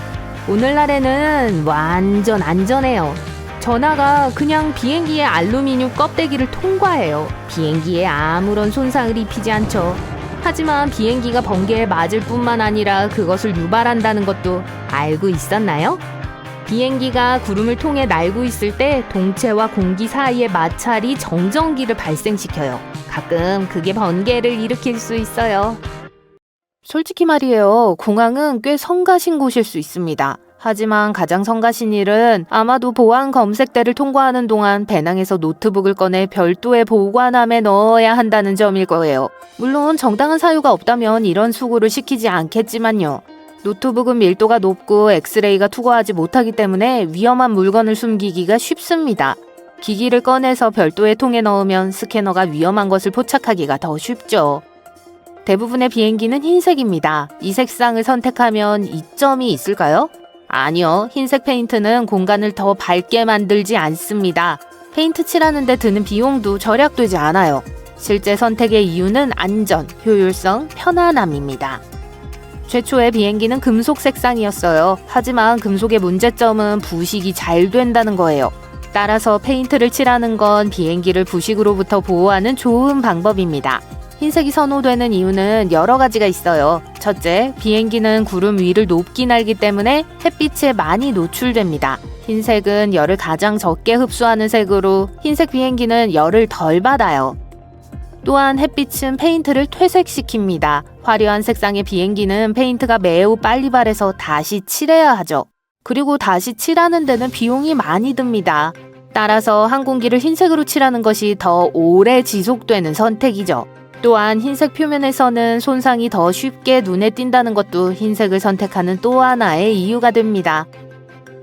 우리는 항상 예외 없이 비행기의 왼쪽에서 탑승합니다. 어떤 이유에서인지 오른쪽은 선택사항이 아닌 것 같아요. 네, 일부러 그러는 거예요. 첫째, 기장은 보통 왼쪽에 앉습니다. 이렇게 하면 조종사가 비행기를 터미널 제트 브릿지에 정렬하기가 더 쉬워요. 또한 항공기는 오른쪽에서 연료를 주입하고 수화물을 실어요. 사람들이 왼쪽에서 비행기에 탑승하기 때문에 승무원은 방해받지 않고 업무를 수행할 수 있고 승객에게 위험하지도 않죠. 측면 선택에 대한 일관성은 모든 것이 더 효과적으로 작동하는 데 도움이 됩니다. 모든 사람이 항상 왼쪽에서 들어오기 때문에 모든 제트 브릿지는 비행기의 왼쪽에 부착되도록 설계되어 있어요. 모든 비행기가 측면을 자유롭게 선택할 수 있다면 프로세스 뒤의 물류가 더 복잡해질 거예요. 창문 위에 그려진 검은색 삼각형은 무엇을 의미할까요? 비행기 날개를 가장 잘 볼 수 있는 좌석을 표시한 것이라고 해요. 비상 상황에서 승무원이 엔진 슬레이트 또는 플랩을 점검해야 하는 경우 가능한 한 빨리 해당 지점을 찾아야 하기 때문이에요. 이 마크는 많은 시간을 절약해줍니다. 다음으로 행이 창문과 잘 정렬되지 않아 있죠? 사업상의 문제입니다. 원래 모든 비행기는 좌석과 창문이 완벽하게 일직선이 되도록 설계됐어요. 하지만 항공사가 제트기를 구입할 때 좌석을 추가해서 서로 더 가깝게 배치해요. 이렇게 하면 더 많은 좌석을 확보할 수 있고 이는 더 많은 승객이 탑승할 수 있다는 의미니까 더 많은 항공권을 판매할 수 있죠. 하지만 다리를 뻗을 공간이 줄어들고 창문을 놓칠 수도 있어요. 또한 모든 창문은 모서리가 둥글게 처리되어 있는데 이는 안전상의 이유 때문입니다. 예전에는 네모난 창문을 가진 비행기가 있었지만 그런 창문은 높은 고도의 압력을 견디지 못해 추락사고를 일으켰어요. 높은 고도에서는 외부 대기압이 기내 압력보다 낮습니다. 따라서 비행기 안과 밖의 압력 차이가 커서 스트레스가 발생하게 돼요. 창문이 없으면 이 응력이 소재를 통해 원활하게 흐르게 됩니다. 사각형의 창문은 방해물이 되고 응력의 흐름은 방향을 바꿔야 돼요. 그러면 모서리에 압력이 쌓여 균열이 발생합니다. 결과적으로 이러한 창문은 깨져요. 타원형 창문은 스트레스를 너무 많이 방해하지 않고 스트레스가 집중되는 것을 방지하면서 더 원활하게 흐르도록 합니다. 따라서 타원형 창문이 더 안전해요. 생산에 사용되는 유리는 늘어난 아크릴 유리이며 3개의 개별 창이 있습니다. 이것은 치매가 발생할 경우를 대비한 보안 조치로 수행됩니다. 이렇게 하면 적어도 하나의 창은 항상 손상되지 않아요. 창문에 작은 구멍이 있는 거 보신 적 있나요? 이 작은 구멍은 사실 가운데에 있는 창문에만 있어요. 이 구멍의 역할은 실내와 실외의 큰 압력 차이를 조절하는 거예요. 이렇게 하면 바깥쪽 유리창이 하중을 견딜 수 있습니다. 바깥쪽 유리창이 깨지더라도 가운데 유리창은 구멍이 나 있어도 창문을 그대로 유지할 수 있어요. 또한 그 창문은 창문에 김이 서리는 걸 방지해요. 이제 휴식을 취하며 영화를 보고 싶다고 가정해 볼게요. 다행히 헤드폰이 한 쌍 있지만 2갈래 플러그가 있는 이상한 헤드폰이에요. 아, 첨단 기술 같은 건 아닙니다. 도난을 방지하기 위한 재치 있는 조치예요. 비행기 안이 아닌 다른 곳에서는 사용할 수 없다면 아무도 헤드폰을 가져가려는 충동을 느끼지 못하겠죠. 비행기 밖에서는 기본적으로 쓸모가 없습니다. 그리고 음식을 가져옵니다. 기내식을 좋아하는 사람과 싫어하는 사람이 있죠. 하지만 대부분의 사람들은 기내 음식의 맛이 다르다는데 동의할 거예요. 실제로 그런 것으로 밝혀졌어요. 높은 고도에서는 낮은 기압, 습도 부족, 주변 소음으로 인해 미각의 기능이 달라져요. 미각은 달고 짠 음식에 덜 민감해지기 때문에 항공사는 더 많은 조미료를 사용해야 해요. 누군가 실수로 비행기 문을 열면 어떻게 될지 궁금하신 적 있나요? 상황이 좋게 끝나진 않을 거예요. 아무튼 적어도 아주 위험할 겁니다. 더 구체적으로 말하자면 곧 기내의 산소가 부족해질 거예요. 하지만 다행히도 그 누구도 실수로 문을 열 수는 없습니다. 내부와 외부의 압력 차이로 인해 문을 열려면 엄청난 힘이 필요하기 때문에 거의 불가능해요. 비상시에는 문이 저절로 열리도록 설계되어 있습니다. 안전과 관련해서 이착륙 시 승무원은 기내 조명을 어둡게 합니다. 이렇게 하면 비상시 모든 것을 더 선명하게 볼 수 있기 때문이에요. 눈이 어둠에 익숙해지면 대피하기가 더 쉬워져요. 이제 파일럿에 대해 알아봅시다. 그들은 항상 멋진 선글라스를 착용하죠. 하지만 그 목적이 더 멋지게 보이기 위한 건 아니에요. 선글라스는 눈을 보호하는 데 사용돼요. 조종사는 비행을 하는 내내 시력을 관리해야 해요. 하지만 문제는 조종사에게 시력 관리가 쉬운 일이 아니라는 거예요. 태양이 방출하는 유해한 태양 복사는 지구대기에 의해 걸러지기 때문에 대부분의 시간을 지상에서 보낸다면 햇빛이 눈에 크게 해롭지 않습니다. 하지만 하늘 위는 달라요. 공기가 적고 밝기가 훨씬 더 높습니다. 고도가 305m 높아질 때마다 태양 복사열은 약 5% 더 강해져요. 평균적으로 항공기는 1700m 고도에서 비행합니다. 자외선 복사량이 지상보다 175% 더 많다는 이야기죠. 이는 사람의 시력에 매우 해롭습니다. 조종사는 공중에서 보내는 시간이 길기 때문에 다양한 눈 질환에 취약할 수밖에 없어요. 그리고 눈 문제가 생기면 조종사 경력을 잃을 수도 있습니다. 따라서 선글라스를 착용하는 건 매우 중요한 일이고 선글라스는 최고의 품질이어야 합니다. 햇빛의 영향을 최소화하고 자외선을 차단해서 눈을 100% 보호할 수 있어야 해요. 또한 평광은 조종석 디스플레이의 인식을 방해할 수 있으므로 없어야 해요.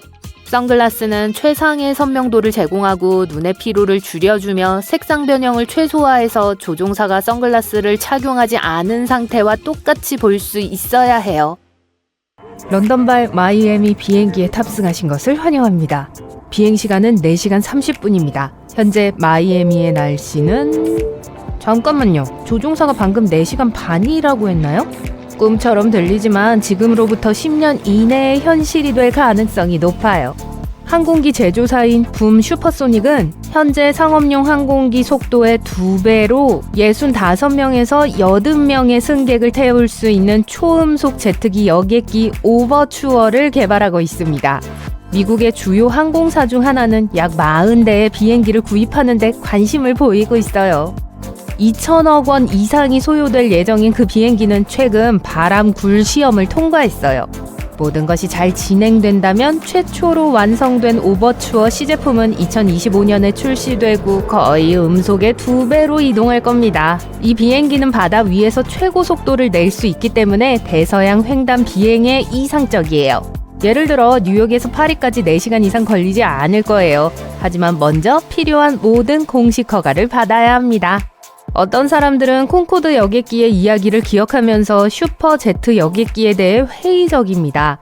콩코드는 최고급 비행기로 런던에서 뉴욕까지 약 3시간 만에 여행했고 다른 대서양 횡단 연결 서비스를 제공했어요. 티켓 가격은 좌석당 1,200만 원이라는 엄청난 금액이었고 승객들은 점심으로 바닷가재와 앵거스 소고기가 있는 초특급 라운지를 이용했습니다. 콩코드 여객기는 2003년에 마지막 상업 비행을 했어요. 콩코드는 엄청난 양의 연료를 소비했습니다. 게다가 공항 근처 주민들이 소음에 대해 많은 불평을 했어요. 오버추어는 더 연료 효율적이고 더 가볍고 공기역학적으로 만들기 위한 더 나은 소프트웨어를 갖출 거예요. 하지만 그 소음은 여전히 문제가 될 수 있습니다. 왜냐하면 초음속 항공기는 꽤 시끄러운 공기역학적 엔진을 필요로 하기 때문이에요. 비행기는 1903년에 첫 비행을 한 이후로 크게 발전해왔기 때문에 미래에는 분명히 달라질 거예요. 그 당시 라이트 형제는 노스캐롤라이나에서 12초간 37m를 비행하면서 항공 시대를 시작했습니다. 그 당시 최고 속도는 시속 48km 정도였지만 대단한 일이었죠. 세계 최초의 여객 항공 서비스는 불과 11년 후에 시작됐습니다. 플로리다 생피터스버그에서 플로리다 템파로 가는 23분의 비행이었어요. 자동차로 가면 이동하는데 약 20시간이 걸렸기 때문에 대단한 시간 절약이었죠. 항공권은 약 5,000원이었고 16주 전에 매진되었지만 항공사는 4개월 만에 파산했습니다. 항공의 새로운 시대는 1950년대 터보팬 엔진을 도입하면서 시작되었습니다. 온도에 강한 재료와 복잡한 공냉 시스템을 사용하기 시작하면서 가능해졌죠. 복합 재료로 만들어졌기 때문에 비행기도 가벼워졌습니다. 비행기 날개도 수년에 걸쳐 개선됐어요. 에어포일형 날개는 공기가 날개 아래보다 날개 위에서 더 빠르게 이동했기 때문에 판도를 바꾸는 요소가 되었습니다. 덕분에 비행기는 이륙하는 동안 낮은 속도를 유지하고 이것은 비행기가 부드럽게 움직이고 연료를 덜 연소한다는 걸 의미해요. 지금까지 세계에서 가장 빠른 비행기는 노스 아메리칸 X-15입니다. 로켓으로 작동되고 알루미늄과 티타늄으로 만들어졌어요. 거대한 쐐기형 꼬리는 비행기가 엄청난 속도로 안정적으로 유지되도록 도와주었습니다. 그 로켓 비행기는 108km 고도에 도달해서 최고 고도 기록을 세웠어요. 그리고 더욱 놀라운 건 1967년에 있었던 일이라는 사실입니다. 이미 그 당시에 그것이 가능했다면 왜 우리는 로켓 비행기나 적어도 초음속 비행기로 여행하지 않죠? 특히 장거리 비행의 경우에요. 속도 면에서 여객기는 여전히 50년 전의 모습을 유지하고 있는데 대부분 속도를 높이면 비용도 훨씬 더 비싸질 것이기 때문이죠. 더 빨리 비행한다는 건 더 많은 연료를 태운다는 걸 의미해요. 게다가 초음속 엔진은 생산과 유지에 비용이 많이 듭니다. 또 다른 이유는 자연적인 힘입니다. 바람은 비행기의 속도에 영향을 미치며 어떤 기술도 바람을 조절할 수 없어요. 강한 뒷바람은 더 빠른 속도로 앞으로 나아가도록 돕고 맞바람은 항공기의 속도를 늦출 수 있습니다. 비행기는 대부분 최고 11km 고도에서 비행합니다. 저 위의 공기는 밀도가 낮아서 저항이 적고 비행기는 더 빨리 날 수 있고 연료를 절약할 수 있습니다. 또한 낮은 온도는 제트 엔진을 더 효율적으로 만들어요. 대기의 그 부분을 통과하는 비행의 또 다른 장점은 난기류가 적어서 비행이 더 원활하다는 점입니다. 개인 제트기는 그렇게 높이 날 수 없어요. 더 작고 엔진은 그런 고도에 도달할 만큼 충분히 강하지 않습니다. 그래서 약 4.5km를 유지해요.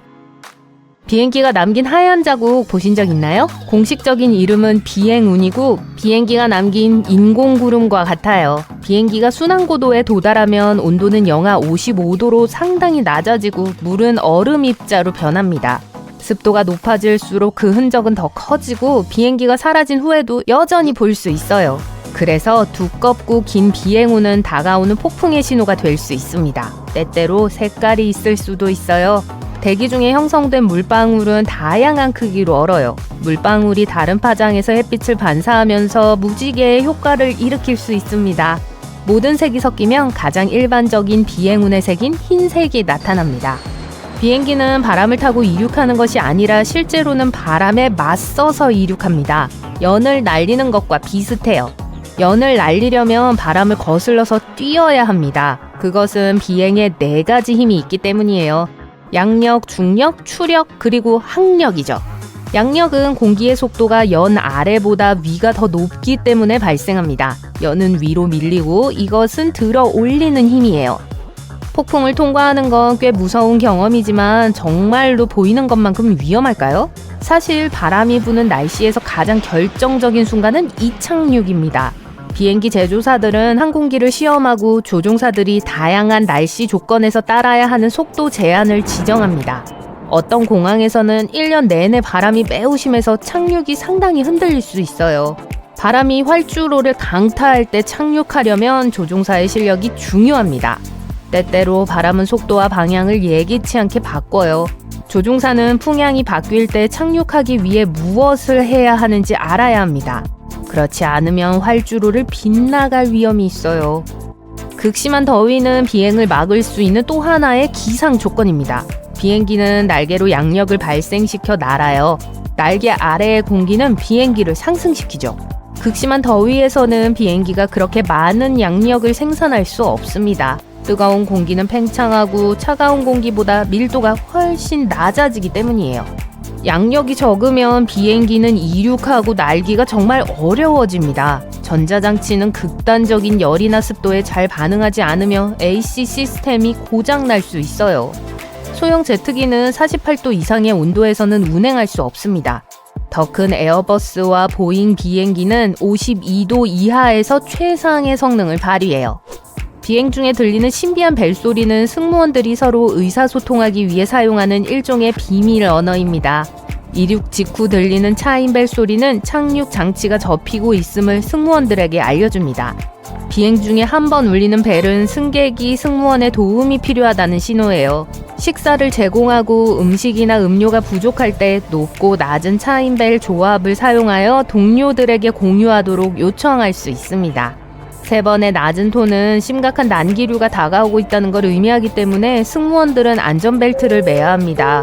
이륙 전에 기내에서 깜빡이는 불빛을 본 적 있으신가요? 걱정할 거 없어요. 조종사가 비행기를 공항 전원 공급 장치에서 분리하고 기내 전원 장치로 전환할 때 발생합니다. 이런 급속한 전환이 깜빡임을 일으킬 수 있어요. 히말라야 산맥은 에베레스트산을 포함하여 세계에서 가장 높은 봉우리를 가지고 있습니다. 따라서 비행기가 그 지역을 항해하는 것이 어렵다는 것은 놀라운 일이 아니죠. 하지만 왜 상업용 비행기가 그곳에서 비행하는 것이 실제로 금지되었을까요? 우선 이 산의 평균 높이는 6,100m 이상이에요. 세계에서 가장 높은 산인 에베레스트 산은 해발 8,850m입니다. 이 지역은 거칠고 눈으로 덮여 있고 평평한 지대가 거의 없어요. 갑작스러운 객실 내 감압이 발생할 경우 평지가 없기 때문에 비상 착륙을 하는 것은 정말 어려울 거예요. 더군다나 이런 고도에서의 낮은 산소 농도는 난기류가 심할 가능성이 높다는 것을 의미해요. 승객들에게 정말 불쾌할 뿐만 아니라 무작위적인 공기 이동과 높은 풍속은 비행기를 조종하는 것이 정말 어려워진다는 것을 의미합니다. 이 지역은 또한 인구가 매우 적습니다. 그래서 레이더 시스템이 그리 많지 않아요. 레이더는 항공 안전에 매우 중요합니다. 레이더가 없으면 조종사들은 비행 조건을 파악하기 위해 지상과 통신할 수 없을 거예요. 또한 그곳은 너무 추워서 제트 연료가 완전히 얼 수도 있습니다. 물론 비행기에 사용되는 연료는 보통 영하 45도가 되어야 하지만 에베레스트 상공에서는 가능할 수도 있어요. 가장 낮은 온도는 2004년 12월에 기록됐는데요. 그때 온도계는 무려 영하 42도를 가리켰어요. 따라서 조종사들이 특히 상업용 비행에서 그러한 위험을 감수하고 싶어 하지 않는 것은 당연합니다. 히말라야에 위치한 몇 안 되는 공항 중에는 세계에서 가장 착륙하기 어려운 공항이 있습니다. 지구상에서 오직 8명의 조종사만이 그곳에 착륙할 자격을 갖고 있어요. 그곳은 동부 히말라야 육지로 둘러싸인 나라인 부탄에 위치한 파로 국제공항입니다. 첫째로 그곳에 착륙하는 것은 매우 위험합니다. 왜냐하면 말 그대로 세계에서 가장 높은 산봉우리를 통과하기 때문이죠. 그 8명의 조종사들이 강풍을 고려해야 하는 것은 말할 것도 없어요. 이러한 어려움에도 불구하고 그들은 매년 3만 명 이상의 사람들을 안전하게 착륙시킬 수 있습니다. 더 나아가서 조종사를 안내할 수 있는 레이더가 없어요. 그래서 항공기를 완전히 수동 모드로 조종해야 합니다.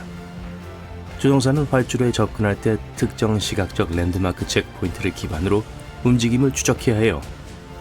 게다가 비행은 낮 시간 동안 시야가 확보될 때만 허용됩니다. 조종사들은 또한 산비탈의 전신주와 지붕도 조심해야 해요.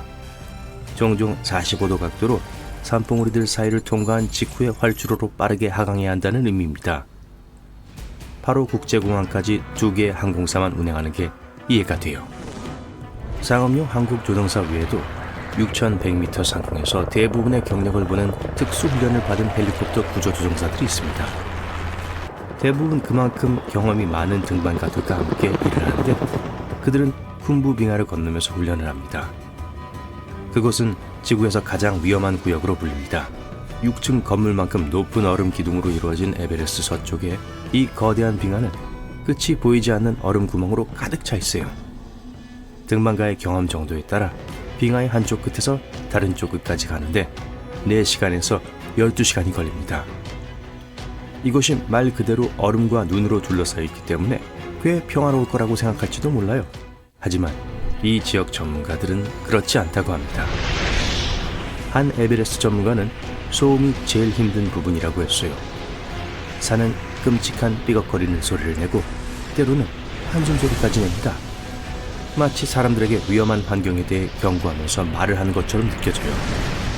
에베레스트 산은 세계에서 유일한 비행금지 구역이 아닙니다. 놀랍게도 디즈니 파크도 이 독점 클럽의 일부예요. 그래서 비행기 창문으로 밖을 내다봤을 때 상공에서 동화 속 성의 아름다움을 볼 수 없을 거예요. 최근 몇 년 사이 디즈니 공원을 포함한 많은 유명 관광 명소들은 방문객들의 안전을 최대한 보장하기 위한 보안 조치를 강화했습니다. 그래서 캘리포니아의 디즈니랜드나 플로리다의 월트 디즈니 월드에서 914m 이내를 비행하는 것은 허용되지 않아요. 처음에는 일시적인 금지였지만 이 규칙은 2003년에 영구적이 되었습니다. 페루 안데스 산맥에 위치한 마추픽추와 같이 역사적으로 중요하기 때문에 비행기가 상공을 날지 않는 곳도 있습니다. 또한 이 지역에서만 독점적으로 자라는 많은 수의 희귀 야생 생물종과 식물들이 있어요. 가능한 한 최대로 보호받는 것이 중요해요. 비행기가 그 지역을 비행하지 않는 것과 무슨 상관이 있을까요? 첫째, 비행 금지는 그 지역의 해로운 화학물질 양을 감소시킵니다. 둘째, 만약 비행기가 이 장소에 비상 착륙을 해야 한다면 건물과 야생동물에 돌이킬 수 없는 피해를 입힐 거예요.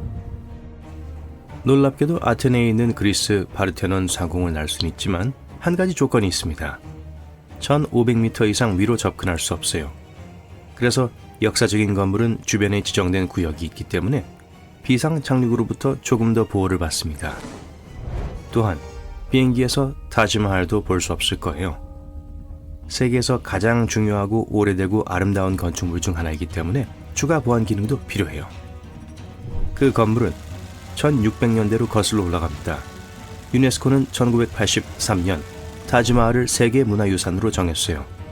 인도 당국은 2006년에 타지마할 상공을 비행 금지 구역을 설정했습니다. 건물 자체뿐만 아니라 매년 이곳에 오는 관광객, 즉 700만에서 800만 명의 사람들을 보호하기 위한 조치예요. 버킹엄 궁전은 영국 군주의 거주지로 잘 알려져 있습니다. 그래서 여왕의 안전을 위해 여기도 비행 금지 구역이 설정되었습니다. 왕실이 보호되도록 하기 위해 윈저성 상공을 비행하는 것도 허용되지 않아요. 비행 금지 구역이 있는 다른 중요한 영국 건물은 영국 총리 관저와 사무실인 다우닝가 10번지와 국회의사당이 있습니다. 버지니아주 마운트 버넌에 있는 조지 워싱턴의 생가는 460m 이상의 상공에서만 비행기가 날 수 있습니다. 역사적인 나무 저택은 1758년과 1778년 사이에 조지 워싱턴 대통령을 위해 지어졌어요. 안타깝게도 이 건물은 수년간 많은 피해를 입었습니다. 그래서 건물을 더 잘 보존하기 위한 노력으로 당국은 항공기에 의해 발생하는 진동을 금지하기로 결정했어요. 그래서 그곳에 또 다른 비행 금지 구역이 설정되었습니다. 역사적 랜드마크 위에 영궁을 포함해요. 그래서 아마 이 집을 상공에서 찍은 사진이 거의 없는 걸 거예요. 미국 대통령 관저가 있는 곳이기 때문에 워싱턴 DC 상공은 비행할 수 없습니다. 이곳은 또한 의회와 다른 기관들이 있는 곳이기도 하죠. 그래서 당국은 로널드 레이건 국제공항 주변 48km에 걸쳐 특별 비행규칙 구역을 설정했습니다. 이것은 가장 정확한 이착륙을 하는 공항 중 하나라는 걸 의미해요.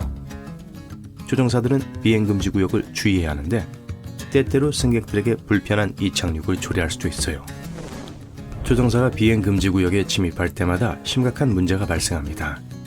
2005년에 조종사가 실수로 비행기 금지 구역으로 들어갔을 때처럼요. 국회의사당은 즉시 대피하였고 정기 활동은 중단되었습니다.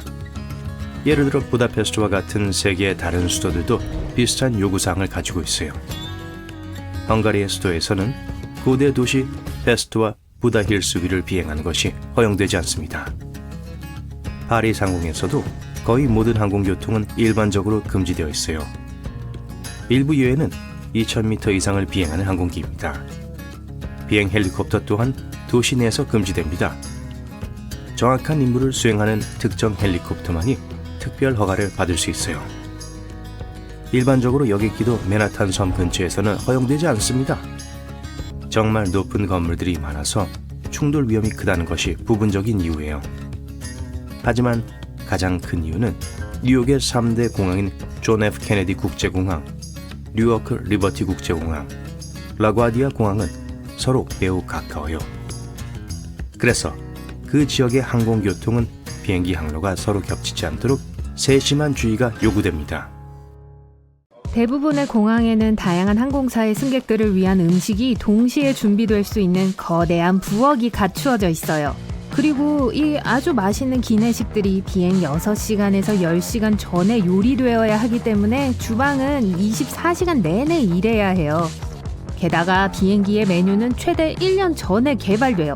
이건 모든 재료가 중요하고 비용에 추가되기 때문에 대부분의 항공사에서는 일반적인 관행이에요. 사실 아메리칸 항공은 비행기에서 제공되는 모든 샐러드에서 올리브 하나만을 제거한 후에 1987년에 연간 5,500만 원을 절약했어요. 항공편 사이에 지연 시간이 길다면 가장 가까운 호텔에 가서 쉬는 게 제일 저렴한 선택사항은 아닐 수 있어요. 훨씬 더 좋은 방법이 있어요. 공항이나 항공사에서 VIP 라운지 존에 24시간 액세스를 판매하고 있는지 확인해 보세요. 대부분의 경우 무료 간식과 음료를 그곳에서 먹을 수 있고 아주 저렴한 가격에 무료 샤워실과 휴식할 수 있는 방을 쓸 수 있어요. 체크인을 하고 난 후에 1060분을 의미하는 실제 단어가 있어요. 골든 아워요. 이것은 통계적으로 승객들이 공항의 소매 및 면세 구역에 더 많이 쓰는 시간대를 말해요. 그리고 그건 가게들 바로 앞에 제일 편안한 좌석을 갖다 놓는데 여러분을 쇼핑에 끌어들이려는 영리한 속임수죠. 번쩍이는 간판이나 쇼핑창을 보면서 편안한 의자에 앉아있는 건 유혹적일 수 있어요. 여러분이 비행기를 타는 동안 수화물이 어떻게 되고 있는지 알고 싶다면 간단한 대답은 공항 직원들이 일단 그 지역을 떠나면 모른다는 거고 아마 별로 신경 쓰지도 않을 거란 거예요. 미안해요. 수화물은 자동 분류되어 스캐너가 바코드를 스캔해서 목적지에 따라 짐을 분류해요. 공항 수화물 취급자의 주요 업무 3가지는 여러분의 수화물을 체크인 구역에서 게이트로 옮기는 것, 연결편이 있다면 한 게이트에서 다른 게이트로 옮기고 가방을 비행기에서 수화물 찾는 구역으로 옮기는 거예요. 그게 다예요. 그래서 짐이 충분히 빨리 움직이지 않으면 연결편에 늦을 수 있어요. 아니면 완전 반대일 수 있어요. 여러분이 출국 수속에서 걸려서 가방이 여러분보다 먼저 목적지에 도착해요. 다른 목적지가 표시되어 있는 오래된 스티커를 떼내는 걸 잊으면 다른 문제가 생길 수 있어요. 이런 경우 스캐너가 여러분의 짐을 다른 나라로 보낼 수 있어요. 일과 매일의 문제점으로부터 몇 주 벗어날 걸 벌써 기대하면서 공항에 도착해요. 차를 주차장에 주차하고 거기에 차를 놔두려면 돈이 좀 많이 든다는 걸 알게 되죠. 왜 이렇게 비싸죠? 사실 공항 주차장은 다른 곳과 마찬가지로 사업체예요. 공항이 건설한 땅, 주차장 건설 그 자체, 이미 가동되고 나면 모든 것의 유지, 그 모든 것들이 상당한 비용이 들어요. 그리고 누군가가 그 비용을 치러야 하죠. 게다가 공항 바로 옆에 주차하는 건 엄청 편안한데 이게 최종 비용에 추가돼요. 만약 추가적인 편안함을 위해 주머니를 털 준비가 되지 않았다면 택시 타는 게 좋을 거예요. 비행기가 종종 높은 고도에서 뒤에 남기는 비행운은 엔진 배기가스로 쉽게 오인되지만 대부분은 수증기에 지나지 않아요. 비행 중에 배기가스로 배출되기 전에 공기 중의 수분이 엔진으로 모여요. 엔진에서 나오는 뜨겁고 습한 공기는 높은 고도에 있는 차갑고 건조한 공기와 혼합되어 가늘고 긴 증기선을 만들어내죠. 습도는 비행운이 언제 생길지와 얼마나 보일지를 결정해요. 만약 이미 습도가 높으면 물이 더 많아서 비행운은 더 두드러져요. 그리고 만약 날씨가 춥다면 물방울들이 얼음으로 변해서 훨씬 더 오래 남아있을 수 있어요. 만약 누군가가 비행 중에 문을 열 수 있었다면 갑작스런 기압의 변화로 인해 바로 비행기에서 끌려 나가게 될 거예요. 또 항공기에 심각한 해를 끼칠 수 있어요. 다행히도 그건 거의 불가능해요. 내부 압력이 안에서 밖으로 밀어내는 동안 여객기의 문은 안쪽으로 열려요. 내부 압력과 외부 압력의 차이로 인해 문이 열리는 게 불가능해요. 승무원들이 창문에 차양이 올려져 있는지 내려져 있는지 신경 쓰는 게 이상해 보일 수 있어요. 주된 이유는 승객들의 눈이 외부의 빛에 적응할 수 있도록 하기 위해서예요. 대부분의 사람들을 빨리 태우고 빨리 내리는 문제일 뿐이지만 비상시에 승무원들이 제일 원하지 않는 일은 사람들이 비행기에서 탈출하기 전에 눈을 깜빡이기 위해 멈추는 거예요. 비행기가 이륙하거나 착륙할 때 모든 차양이 올려져 있어야 하는 또 다른 이유는 지상 근무자들이 비행기에 문제가 있는지 알아볼 수 있게 하기 위해서예요. 예를 들어 기내에 불이 나면 지상 근무자들이 바로 알아차리고 그에 따라 행동할 거예요. 만약 차양이 내려져 있다면 승객들과 비행기 승무원들을 구조하는 데 필요한 귀중한 시간을 잃을지도 몰라요. 활주로 끝에 숫자가 있는 걸 알아본 적 있으세요? 이건 사실 조종사에게 비행기가 어느 방향으로 향하고 있는지 보여주는 데 쓰여요. 예를 들어 숫자 36은 360도 또는 북쪽으로 가고 있다는 것의 줄임 표현이에요. 숫자와 함께 문자 R과 L은 가장 가까운 활주로가 오른쪽에 있는지 왼쪽에 있는지를 나타내요. 여러분이 타본 모든 상업용 비행기에는 날개가 하나뿐이에요. 맞아요. 왼쪽과 오른쪽 날개는 사실 한 날개의 두 부분이에요.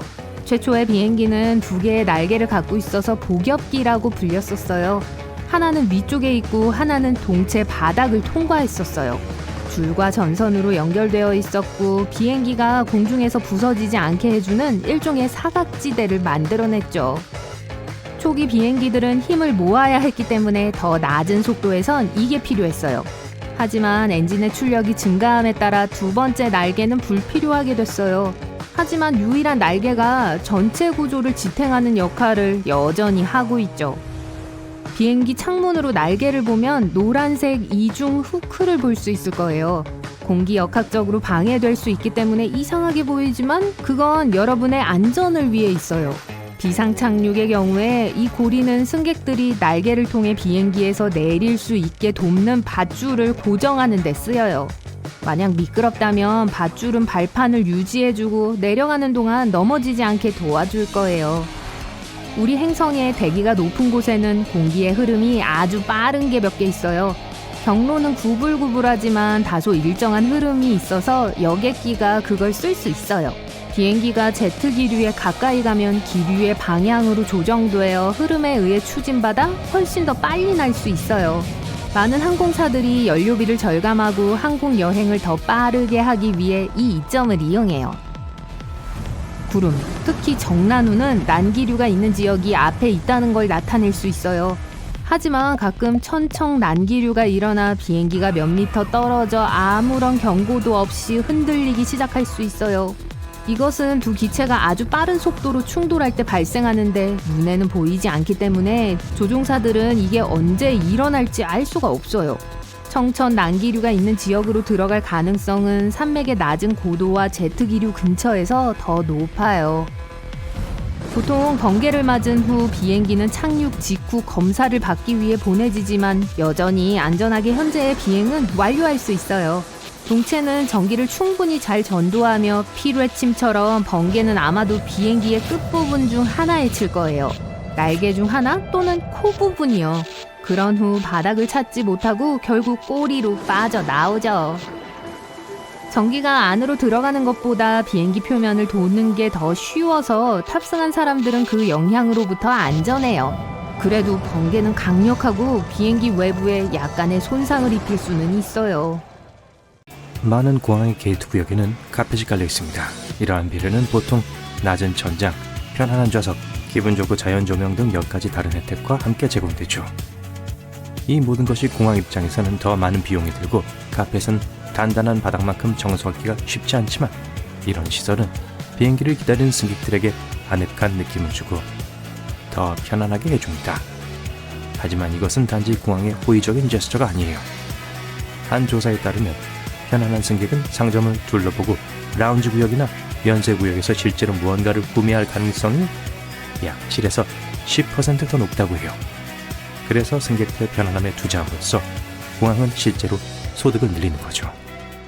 여러분이 비행기에 탑승하고 있는 동안 짐이 어떻게 되는지 알고 싶다면 간단히 말해서 공항 직원들은 일단 짐이 자신의 영역을 떠나면 알지도 못하고 신경도 쓰지 않습니다. 수화물은 자동으로 분리되어 스캐너가 바코드를 스캔하고 목적지에 따라 수화물을 분류해요.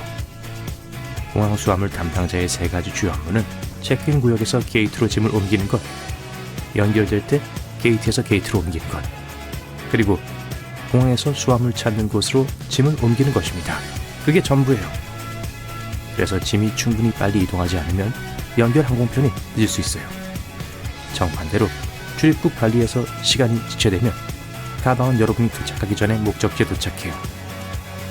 만약 다른 목적지가 표시된 오래된 스티커를 떼어내지 않으면 또 다른 문제가 발생할 수 있습니다. 이 경우 스캐너가 짐을 엉뚱한 곳으로 보낼 수 있어요. 대부분의 공항은 승객을 위한 음식이 준비되는 거대한 부엌을 갖추고 있습니다. 이 주방에서는 보통 여러 항공사의 음식을 한꺼번에 요리해요. 그리고 기내식은 약 6시간에서 10시간 전에 요리되어야 하기 때문에 이 주방은 24시간 내내 가동해야 합니다. 그리고 놀랍게 들릴지 모르지만 기내식 메뉴는 이미 1년 전에 개발되어 모든 재료가 비용을 증가시킬 수 있기 때문에 대부분의 항공사에서 일반적인 관행이에요.